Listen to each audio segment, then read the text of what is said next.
What's up guys, Shambles11 and welcome to Squid Hero for Kinect, the brand new ID Xbox game available right now on Xbox One. I'd like to say a huge thank you to Aki Kinerva, the lead designer and founder of Virtual Air Guitar Company, the producers and developers of this game, for giving me this code. Okay, so we start off as a little space squid. Space squid has run out of fuel and crashes to Earth.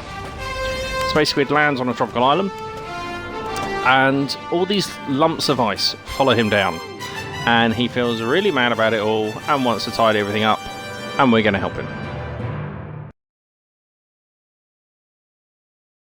Now, for me, Kinect games generally I write off instantly because they are very basic, very simple, same old, boring and repetitive. But this has completely changed my mind. I have found this nothing but a pleasure to play all day today. What's really cool about this game is that it's two-player.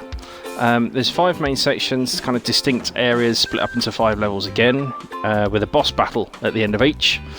Moving around is nice and easy. The Kinect seems to work really quite well in general.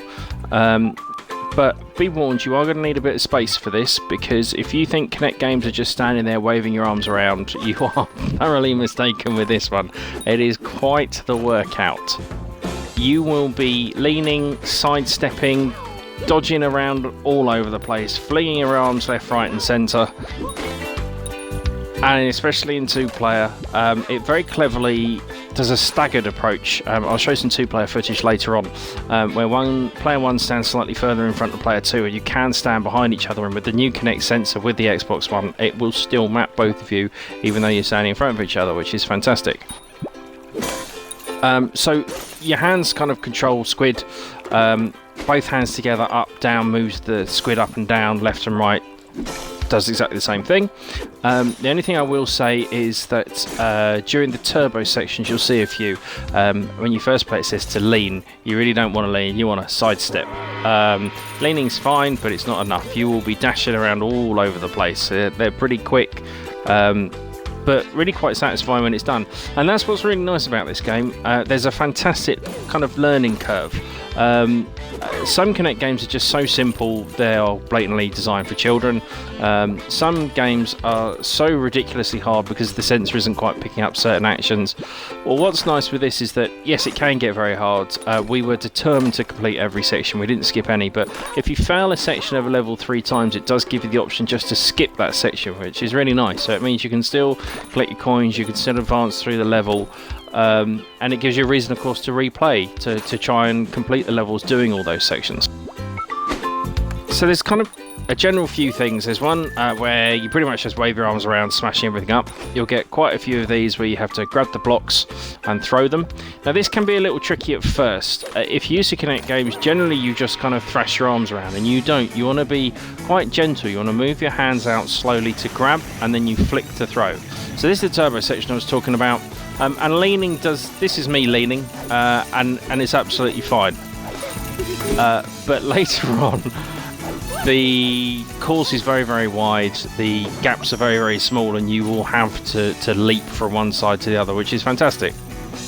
And really quite satisfying when you get it right, especially in two-player. It feels quite gracious, in fact, when it's all done. So here we go. So here's some two-player footage. So I grabbed Mini Shambles11 to come and help me along with this, and we played a few levels, and it was great fun, much more fun. This is much later on, and one of the boss battles. This is one of my favourite boss battles, actually. I like this one because you can use the ice to actually defend yourself, as well as use it as a weapon. Pretty obvious. Hit the red glowing area. And again, what's nice is that if one of you does lose all your lives, you can still carry on. One of you, either of you, one player or two player, can carry on to the objective, and it will still count. As for achievements, it's quite a refreshing batch for a Kinect game. There are the obligatory kind of, you'll just get these, throw X amount of ice, do X, this, that and the other, that will just happen, you don't need to try. There's a few that are much more tricky. For example, there's defeat each boss without taking any damage. There's certain levels you can't take any damage, and there are 5 hidden chests which we have managed to find. We didn't need any guides. If you've got a keen eye and are looking around, you will find them, and they offer you bonus gold. Now the gold we're collecting, you can see up in the top, you get 1,000 for completing the level, plus when you're in 2-player, your gold is accumulated together, and you can use that to buy hats, and of course there is an achievement for buy every hat. As you can see, I'm wearing the very fetching goggles. We do end up finally getting the gold crown, which is 50,000 coins. That's the most expensive hat in the game. So I want you to keep an eye out for that at the end, because we're very proud we got that hat. Other than that, it's just kind of playing through. Replayability is definitely there. We've already replayed a few levels trying to find those chests. There's certainly many achievements that we still want to go and grab, and that really is quite a driving force to play the game again. And again, if you've got small kids that have struggled with some of the difficulty, then they'll want to replay it again to do those sections, to complete the levels. Highly recommend this. This is only £7.99, made by a relatively small company, and they've done an absolutely cracking job. Like I say, for me, Kinect games are generally awful, but this is not only a good Kinect game, it's actually a good game. And I really do recommend it. I mean, it's kept me thoroughly entertained. I'm a grown adult. It's kept Mini Shambles 11 entertained. He's a teenager, and we've loved it, and I think small children will love it too.